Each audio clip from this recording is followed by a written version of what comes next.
We're here just outside Denver where the 2017 Ford Super Duty has just been introduced. And with me today, Chief Engineer of Super Duty, Craig Schmatz. Craig, thank you very much for being here. Oh, it's great to be here to tell you a little bit more about the truck. Well, this is a big deal. This is obviously an important truck for you. And in this introduction, what are the biggest takeaways that you think we should get from this new pickup Well, truck? you're right. It's a huge deal for us. This is the first all-new Super Duty in 18 years. And this is the toughest, smartest, most capable Super Duty we've ever produced. We've got high-strength military-grade aluminum alloy cab and box. So, just like the F-150, this is going to be just like that. In fact, the cab here is shared with the F-150.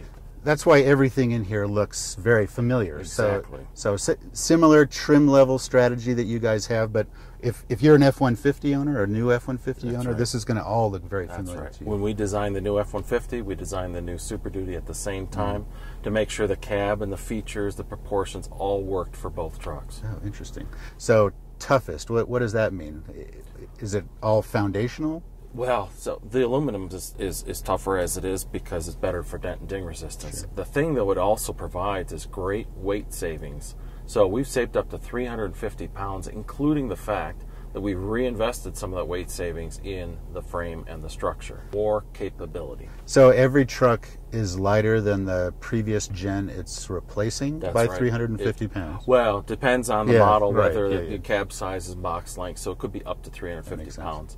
But yeah, we've reinvested that weight savings and capability. For example, the frame, which is the foundation of the truck, we've fully boxed that frame, right? Oh, so that's all new. So the frame is completely new. 95% high-strength steel. It's up to 24 times stiffer than the previous model. That provides the right foundation for everything that we're doing with the vehicle. So how does that impact, obviously what these guys want to know about are payload capacities and towing capacities. Right. Well, so the new frame, I assume, is going to be able to handle bigger axles or a bigger drivetrain? Exactly. Well, we've got bigger axles, bigger drivetrain, bigger brakes, just bigger components to be able to handle the kind of payload and towing we're talking about.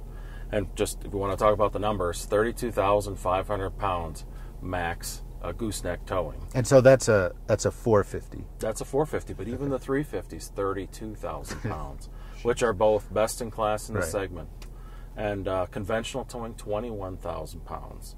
And with our conventional towing, it's SAE compliant, which is important. J2807, very big deal. And also, you don't need weight distributing bars at those kind of levels. And the frame stiffness allows us to get to those kinds of numbers without requiring our customers to use the weight distributing bars. Excellent.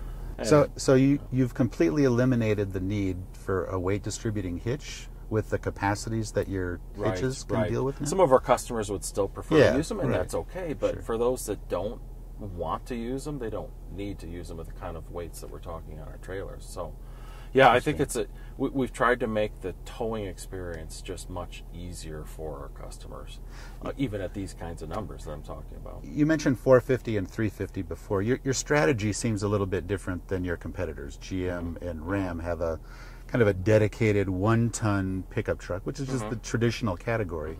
But it's for a long time it's been that 14,000 pounds GVW and under, and both your 450 and 350 are 14,000 pound GVW. They are technically class 3 within that 14,000 pound GVW, but we provide more capability in the F450 in that 14,000 pound range. But still, the 350 is outstanding as well at 32,000 pounds. Can you talk to me specifically about what's different with that 450? It has 430 gears, as I understand it. Yeah, I mean, the big thing for me is it has a 7,000 pound front axle, right? So it uses the wide track? It does. On the 450. Okay, that's what really is the differentiator between the 350 and the 450. It's got that wide track front end, 7,000 pound front gross axle weight rating. The 350 too is obviously very capable at 6,000 pound front axle weight rating. But that's the main difference, and they're both great trucks for the towers. We've always loved that wide track 450 just because of how what a monster puller it can be. But even though the steering's the same, the turning circle on those 450 with the wide track front end is astounding. It's Right. wonderful. You Right, can right. almost do, circles that Yep. you would imagine yourself Yep. in a mid-sized car to be able to do. Exactly. But talking about steering, big deal on the new Super Duty. At least some of your engineers have It started is. talking up the adaptive steering. Exactly. What is that?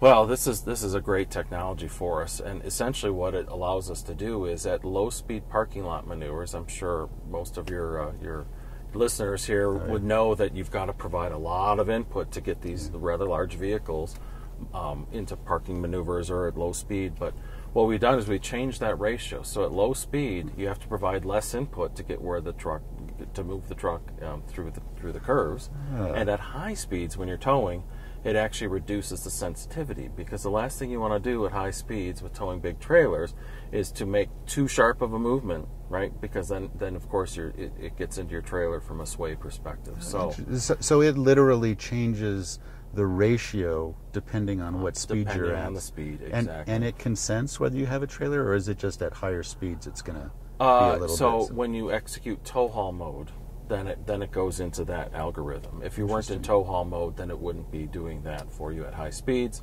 You always get the benefit at low speeds. Yeah, But interesting. so we've said, hey, if you're towing and you're in tow haul, this is what you're going to want to have. And so that's available as an option probably on mid-level and up, or how are you guys? Mid-level and up. Mid-level. XLT and up actually will be able to get the adaptive steering. And we really believe, based on driving the vehicles, that it's once you have it, you're not going to want to go back to non-adaptive steering. It's that good. Let's talk engines. So Sure. this is it's the same Power Stroke block, but there have been some changes. Right. The turbocharger that was new for 15 is the basic hardware for us.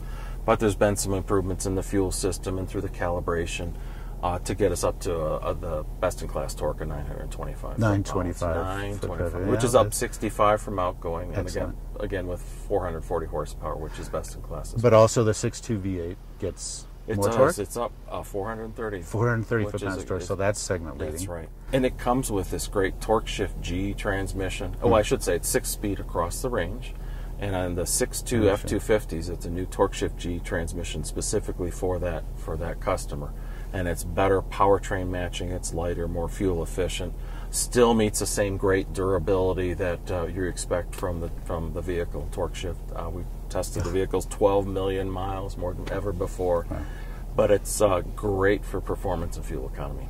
What changes to the suspension? Were there any customer-driven changes that you needed to make it softer or stiffer or payload more payload capable? Well, yeah. When you increase the payload, you have to make sure the suspension can handle that. We've with the stiffer frame, the vehicle engineering team was able to do much more tuning to be able to get a better balance between ride and handling and all types of things.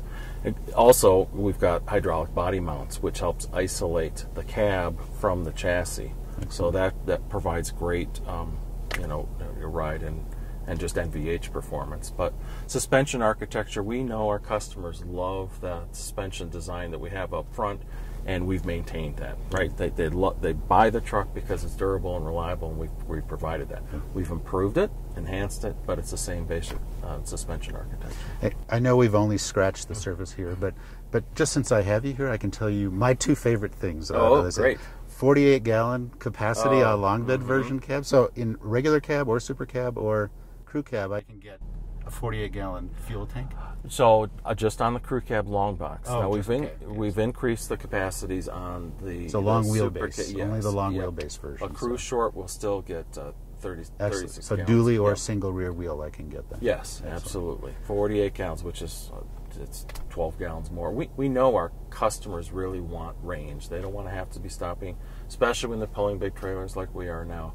They want to have that range, and we've increased the range of the diesel, the DEF tank, by up to 7.5 gallons. Oh, okay. With a new gauge, And, so you can I've see got a where gauge you're on at. that. And Exactly, that's perfect. so we've been listening to our customers, and this is a great opportunity with this all new truck to really give them what they're looking for. The other huge improvement that I think you guys have done very well with this new version is your exhaust brake. So you have three settings. Mm-hmm. There's an off, there's an auto, and Yeah. there's a full on. Right. What are Right. the differences between auto and full on? Oh, so the auto will work to maintain a certain speed for you going down the hill, and the engine, full on, is just, it's giving you as much as it possibly can. So those are the two differences. But the engine brake, along with tow haul mode, just really helps you when you're going down the hills. And if you have adaptive cruise, and you put that in place as well, it'll actually activate the brakes as well when it needs to. So excellent. For some of the bigger loads, you just have to, the engine brake's not going to be able to hold it. You need to use the brakes as well. We want to thank Craig for giving us so much of his time talking about this new Super Duty, but we know he may not have answered all your questions. That's why we're looking to you to send us a question in the comment section below, where we'll get a chance to circle back with Craig in another video and ask him your questions. For now, if you want to know more about what we thought about this new Super Duty, you can go to pickuptrucks.com.